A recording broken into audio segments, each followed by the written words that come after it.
হারাম করতে হলে দলিল লাগে, হালাল বানানোর জন্য দলিল লাগে না।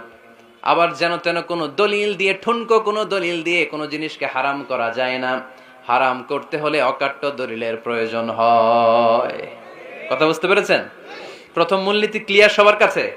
আল্লাহর হাবিব সাল্লাল্লাহু আলাইহি ওয়াসাল্লাম বলতেন, হালাকাল মুতানাত্তিউন, যারা মুতানাত্তিউন তাদের ধ্বংস, তাদের উপর আল্লাহ লানাত। সাহাবারা বললেন, ইয়া রাসূলুল্লাহ, ইয়া হাবিবাল্লাহ, মান হুমুল মুতানাত্তিউন? মুতানাত্তিউন কারা, যাদের উপর আপনি লানত দিলেন, যাদের ধ্বংসের কথা বললেন? বিশ্বনবী বললেন, আল্লাহর দেয়া হালাল বিষয়কে যারা সমাজের মধ্যে হারাম বলে প্রচার করে, তারাই হলো সমাজের মুতানাত্তিউন। নাউজুবিল্লাহ পড়েন। قل من حرم زينة الله التي أخرج لعباده والطيبات من الرزق। এজন্য আল্লাহ ডেকে বললেন, খবরদার, কে আছে সমাজের মধ্যে আমার দেয়া হালাল সাজসজ্জাগুলোকে, পবিত্র জিনিসগুলোকে হারাম বলে ফতোয়া তুলে, তাদের উপর আমার লানত। খবরদার, আল্লাহ যেটাকে হালাল বলছে এটাকে হারাম বলার স্পর্ধা দেখাবেন না। এটাকে হারাম বলা যাবে?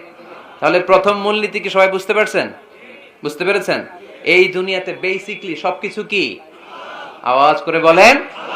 আর হালাল প্রমাণ করতে দলিল লাগে। কি প্রমাণ করতে দলিল লাগে? হারাম। এজন্য আমাদের জিকিরটা একটু চেঞ্জ করে দিব। আমরা হারাম হারাম না বলে কি বলবো? হালাল হালাল। যখনই দলিল পাবো তখন জিকির শুরু করব হারাম। কথা বোঝে নাই বোধহয়? দলিল পাওয়ার আগ পর্যন্ত সব কি? আরো জোরে বলেন। দলিল পাওয়ার পরে সেটা হয়ে যাবে হারাম। প্রথম মূলনীতি ক্লিয়ার? সবার কাছে ক্লিয়ার? আচ্ছা, দ্বিতীয় মূলনীতি হচ্ছে হালাল হচ্ছে আনলিমিটেড। হালাল কি? কথা বলেন। আনলিমিটেড। আর হারাম হচ্ছে লিমিটেড। হারাম হচ্ছে সসীম, হালাল হচ্ছে অসীম। হালাল গুণে শেষ করা যায় না, কিন্তু হারাম গুণে শেষ করা যায়। সুবহানাল্লাহ পড়তে পারলেন না? যদি এমন হইতো হারাম আনলিমিটেড, সবই হারাম, আর হালাল হচ্ছে লিমিটেড, হালাল গুণা যায়, এমন যদি হইতো আমাদের জন্য কঠিন হয়ে যেত না? আমাদের জন্য এটারে সহজ করে দিলেন কে? আবার আল্লাহ বললেন, উহিল্লা লাকুম সাইদুল বাহরি ওয়া তাআমুহু, সাগরের মধ্যে যত প্রাণী পাওয়া যায়, মাছ পাওয়া যায়, কাঁকড়া পাওয়া যায়, সব খাওয়াকে হালাল করে দিলেন কে? সাগরে যত ধরনের প্রাণী আছে, কাঁকড়া বলেন, তিমি বলেন, যা বলেন, সব হালাল, হাতে গোনা অল্প কয়েকটা ছাড়া। সুবহানাল্লাহ পড়েন। তার মানে যখনই আল্লাহ তাআলা হালালের ঘোষণা দেন, আল্লাহ তাআলা এটাকে ব্যাপকভাবে ঘোষণা দেন। আর যখনই আল্লাহ হারামের ঘোষণা দেন কোরআনের ভেতরে, তখন আল্লাহ গুনে গুনে দেন। কিভাবে দেন? হুররিমাত আলাইকুমুল মাইতাতু ওয়াদ-দামু ওয়া লাহমুল খিনজির ওয়া মা উহিল্লা লিগাইরিল্লাহি বিহি ওয়াল মুনখানিকাতু ওয়াল মাওখুযাতু ওয়াল মুতারাদ্দিয়াতু ওয়ান নাতিহা। গুনে গুনে দিবেন। সুবহানাল্লাহ পড়ে। যখন আল্লাহ বললেন হালাল, তখন বললেন চার পাওয়ালা যত জন্তু আছে হালাল, অল্প কয়েকটা ছাড়া। যখন ঘোষণা দিলেন হালালের, আল্লাহ বললেন সাগরের ভেতরে যত প্রাণী পাওয়া যায় সব খাওয়া হালাল, অল্প কয়েকটা ছাড়া। কিন্তু হারামের ঘোষণা যখন আল্লাহ কোরআনে দিলেন, তখন ব্যাপকভাবে দেয় নাই, গুনে গুনে দিছেন। রক্ত খাওয়া হারাম, মরা প্রাণী খাওয়া হারাম, শূকর খাওয়া হারাম, আল্লাহর নাম ছাড়া অন্য কোনো নামে বলি দেওয়া হয়েছে এরকম প্রাণী খাওয়া হারাম, সিংহের গুতা খায় কোনো প্রাণী মারা গেছে ওইটা হারাম। এরকম গুনে গুনে অল্প কয়েকটা হারাম, বাকি সব কিছুকে আমাদের জন্য হালাল করে দিয়েছে কে? আবার যদি আল্লাহর জিজ্ঞেস করি, আল্লাহ কাদেরকে বিয়ে করতে পারবো? আল্লাহ বলবে সবাইরে বিয়ে করবি। বাংলাদেশের নারীরা বিয়ে করা হালাল, পাকিস্তানের মেয়েদেরকে বিয়ে করা হালাল, সৌদি আরবের নারীদেরকে বিয়ে করা হালাল, এই বাংলাদেশের সিলেটের মেয়েদেরকে বিয়ে করা হালাল, ঢাকার মেয়েদেরকে বিয়ে করা হালাল, চট্টগ্রামের মেয়েদেরকে বিয়ে করা হালাল। হালালের কোনো শেষ নাই। সুবহানাল্লাহ পড়েন। কিন্তু যখন জিজ্ঞেস করলাম তাহলে কাকে কাকে বিয়ে করা হারাম, তখনই আল্লাহ গুনে গুনে 14 জনের নাম বলে দিলেন। পড়েন সুবহানাল্লাহ। হুররিমাত আলাইকুম উম্মাহাতুকুম ওয়া বানাতুকুম ওয়া আখাওয়াতুকুম ওয়া আম্মাতুকুম ওয়া খালাতুকুম ওয়া বানাতুল আখি ওয়া বানাতুল উখত। চিল্লায় পড়েন আল্লাহু আকবার। যখন হালাল, তখন ব্যাপকভাবে বললেন সব মেয়েদেরকে বিয়ে করতে পারো। মুসলিম যত নারী হয়, বাংলাদেশের হোক, পাকিস্তানের হোক, ইন্ডিয়ার হোক, গোটা বিশ্বের যে কোনো জায়গার মুসলিম নারী হলেই সেটা হালাল। কিন্তু হারাম কোনটা যখন জিজ্ঞেস করলাম, গুনে গুনে বললেন মাকে বিয়ে করা হারাম, নিজের কন্যাকে বিয়ে করা হারাম, বোনকে বিয়ে করা হারাম, ফুফিকে বিয়ে করা হারাম, খালাকে বিয়ে করা হারাম, ভাতিজিকে বিয়ে করা হারাম, নিজের ভাগ্নিকে বিয়ে করা হারাম। সুবহানাল্লাহ পড়বেন না? তাহলে সহজ না কঠিন? চিল্লায় বলেন। কি সহজ ইসলাম, কত সহজ। দাঁড়িয়ে নামাজ পড়া ফরজ, দাঁড়াতে পারতেছেন না, বসে পড়লেও কবুল করবে কে? অজু করে নামাজ পড়া কি? পানি নাই, তায়াম্মুম করে নামাজ পড়লে কবুল করবে কে? বিয়েতে মোহরানা দেওয়া কি? মোহরানা নাই। এক সাহাবী বললেন, ইয়া রাসূলুল্লাহ বিয়ে করব, মোহরানা আছে? না। কি আছে? কিচ্ছু নাই। তো কিচ্ছু না থাকলে বিয়ে করবা কেমনে? মোহরানা দেওয়া লাগবে না? কোরআন পারো? পারি। কয়টা সূরা? এতটা সূরা। এক নারীকে জিজ্ঞেস করলেন, কোরআন পারো? বলে না, পারি না। আল্লাহর হাবিব সাল্লাল্লাহু আলাইহি ওয়াসাল্লাম দুইজনকে বিয়ে পড়ায় দিলেন। আর নারীকে বললেন, মা তুমি কোরআন পারো না, কিন্তু তোমার স্বামী কোরআন পারে, তোমার স্বামী টাকা দিয়ে পয়সা দিয়ে তোমাকে মোহরানা দিবে, সামর্থ্য তার নাই, সে প্রতিদিন তোমার একটু একটু করে কোরআন শিখায় দিবে, এটাই মা তোর বিয়ের মোহর। সহজ না কঠিন? আর কোনদিন ইসলামকে কঠিন বলবেন? কেউ কঠিন বললে ওটা শুনবেন? আওয়াজ করে বলতে হবে, ইসলাম কি কঠিন না সহজ? মাশাআল্লাহ। দুইটা মূলনীতি বুঝে গেছেন না? পৃথিবীর সব হালাল যতক্ষণ না দলিল পাওয়া যায়। হালাল বলতে দলিল লাগে না, হারাম বলতে দলিল লাগে। 2 নাম্বার, হালাল আনলিমিটেড আর হারাম লিমিটেড, সহজ করে দিয়েছে, সুবহানাল্লাহ পড়েন। 3 নাম্বার, হালাল হারামের মূলনীতি হচ্ছে ইসলাম শুধু হারাম বলে দিয়ে বসে থাকে নাই। কোন বিষয়ে যদি ইসলাম হারাম ঘোষণা দেয়, ইসলাম একটা অল্টারনেটিভ আমাদেরকে সাজেস্ট করেছে। সুবহানাল্লাহ কোন? আমি বলে দিলাম এটা করা যাবে না, এটা করা যাবে না, এটা করা যাবে না, আমার কাজ শেষ, কি করা যাবে হুজুর এটা কোন?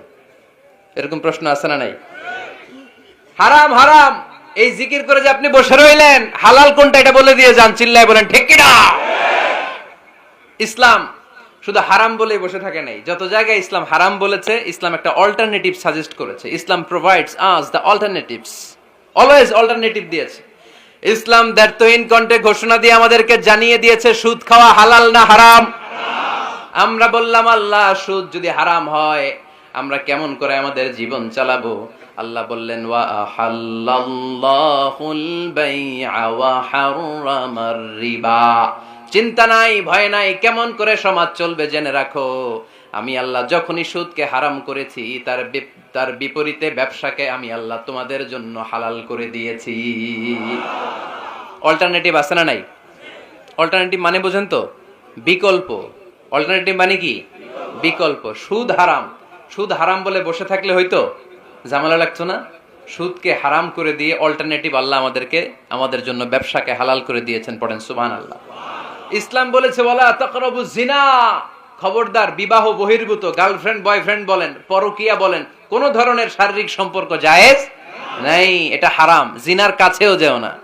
এখন আমরা বললাম, আল্লাহ জিনার কাছেও যদি না যায় তাহলে যৌন চাহিদা মিটাবো কি করে? আল্লাহ বললেন, জিনাকে হারাম করেছি, অল্টারনেটিভ বিয়ের জায়েজ করে দিয়েছি। আন-নিকাহু মিন সুন্নতি ফামান রাগিবা আন সুন্নতি ফালাইসা মিন্নি। বিয়ে আমার সুন্নাহ, যে আমার সুন্নাতরে ভালোবাসে না সে আমার উম্মত হতে পারে না। এজন্য যুবক ভাইরা বিয়ে করবা। কি করবা? বিয়ের চেয়ে কোনো ভালো কাজ পৃথিবীতে হতে পারে? আমরা গার্লফ্রেন্ড বয়ফ্রেন্ড মানি না। আছে নাকি এদিকে কারো? আছে? আছে না? না, ওই যে কত বড় সাহস, হাত তোলা আবার যে একটা। এগুলার পুরা দেহটাই কলিজা। আমার সামনে বসে হাত তুলতেছে, আমার আছে, দেখছেন? পুরাটাই কলিজা এগুলো। না, এই জিএফ বিএফ এগুলোর সাথে আমরা নাই। আমরা বিয়ে করব, বিয়ে করলে বরকত দেয় কে? ছেলের বাপ মেয়ের বাপ সহজ করে দেন, সহজ করে দিবেন। কালিয়ারা না, কালিয়ারা, কালিয়ারার ছেলের বাপ মেয়ের বাপ যারা আছেন সহজ করে দেন। ছেলে যদি মেয়েকে পছন্দ করে, মেয়ে যদি ছেলেকে পছন্দ করে, ছেলে যদি নামাজি হয়, কর্মঠ হয়, মেয়ে যদি ভদ্র হয়, বাদ সাধবেন না, বিয়ে দিয়ে দেন। কারণ বিয়ের চেয়ে ভালো কাজ আর হতে পারে না। যে পোলাপনের গলার আওয়াজ বেড়ে গেছে এখন মহা খুশি। এখন আজহারি হুজুর জিন্দাবাদ। এখন আর আমার বিরোধী কেউ নাই এই জায়গায়, সবাই হাত করে ফেলছি আমি, আগেও নাই। মাশাআল্লাহ। তো এই জন্য বিয়েটাকে সহজ করেন। খেয়াল করবেন, যেই সমাজে বিয়ে করা কঠিন ওই সমাজে জিনা করা সহজ। যেই সমাজে জিনা করা কঠিন ওই সমাজে বিয়ে করা সহজ। ঠিক কি না? পুরো উল্টো। বাংলাদেশে কোনটা করা কঠিন? হ্যাঁ, বিয়ে করা কঠিন। বিয়েতে ফ্ল্যাট লাগবে, ছেলের গাড়ি লাগবে, নিজের পায়ে দাঁড়ানো লাগবে, 10 লাখ টাকা মোহরানা লাগবে। জিনার জন্য কি লাগবে? কিচ্ছু লাগবে না, টোনাটুনি রাজি। তুমি আমি রাজি। অবৈধ সম্পর্ক হতে আর কিছু লাগে না, চিল্লায় বলেন ঠিক কিনা। কিন্তু বিয়েতে অনেক কিছু লাগবে, এইটা ওইটা। ছেলেরা কই তুই নিজের পায়ে দাঁড়া, তুমিও নিজের পায়ে দাঁড়ায় দেখাবে, এই যে নিজের পায়ে দাঁড়াইছি। তো এতদিন সে কার পায়ে দাঁড়াইছে? নিজের পায়েই তো দাঁড়াইছে। সহজ করবেন, বিয়েরে কঠিন করেন না। এই যে আমার নানা ভাই আছে, নানা ভাইয়ের এখানে যাবেন, নানা ভাইয়ের মসজিদ দেখলাম, কাবা ঘরের যে ডিজাইন, আর্কিটেকচারাল ডিজাইন, ওই সিস্টেমে মসজিদ।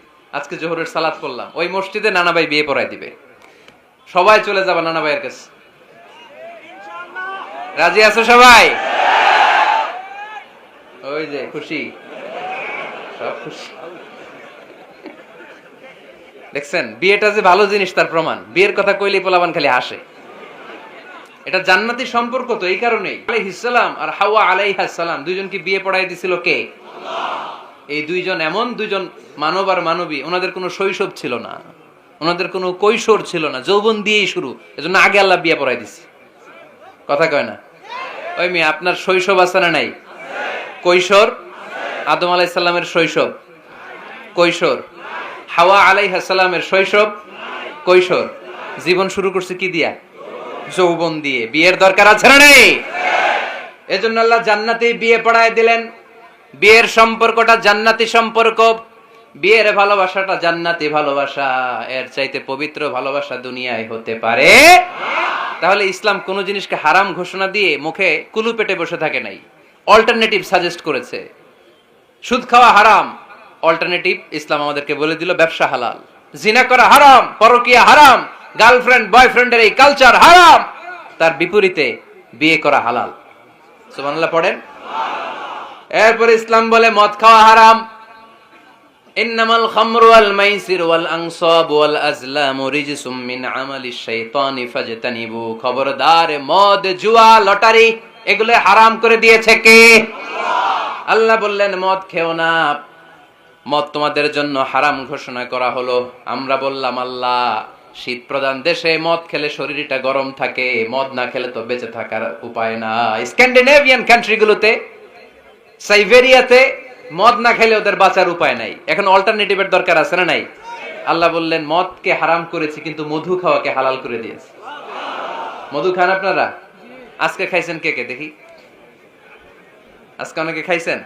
মাশাআল্লাহ, হাত নামান। মধু 5-6 চামচ খেয়ে দেখেন একসাথে। মদের বাবা এটা, চিল্লায় বলেন ঠিক কিনা। শরীর গরম হবে, অনেক অনেক শক্তি হবে। মধুর মধ্যে আছে ফ্রুকটোজ। কি আছে? ফলের মধ্যে আছে সুক্রোজ, আর চিনিতে আছে গ্লুকোজ। ফ্রুকটোজ আর সুক্রোজ এটা স্বাস্থ্যসম্মত, এটা ভেরি হেলদি ডায়েট। এটা খাবেন, তাহলে সুস্থ রাখবে কে? তাহলে সুক্রোজ খাবো, ফ্রুকটোজ খাবো, আর গ্লুকোজ কমায় দিব। রাজি আছেন তো?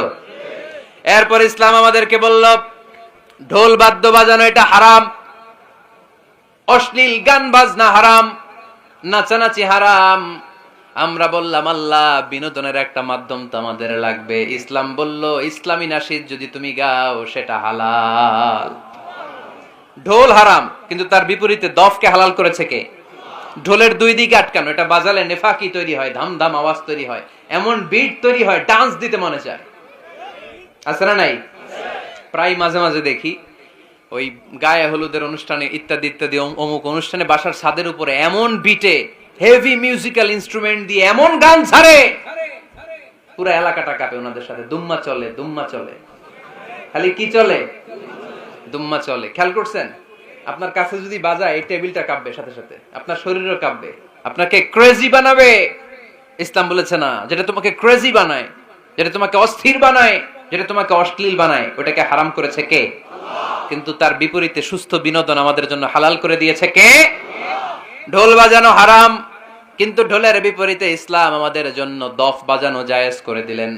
আল্লাহর হাবিব সাল্লাল্লাহু আলাইহি ওয়াসাল্লাম যখন মক্কা থেকে হিজরত করে মদিনাতে গেলেন, মদিনার সানিয়াতুল ওয়াদা নামক জায়গায় মদিনার আবাল বৃদ্ধ বনিতা, সাহাবারা, নারীরা, পুরুষেরা, ছোট্ট সোনামণিরা দফ হাতে নিয়ে বিশ্বনবীকে ওয়েলকাম জানাতে শুরু করলো। তালাআল বাদরু আলাইনা মিন সানিয়াতিল ওয়াদা ওয়াজাবা শুকরু আলাইনা মাদআ লিল্লাহি أيها المبعوث فينا جئت من أمر المطاع جئت شرفت المدينة مرحبا يا خير دا সবাই পড়েন طلع البدر علينا من ثنيات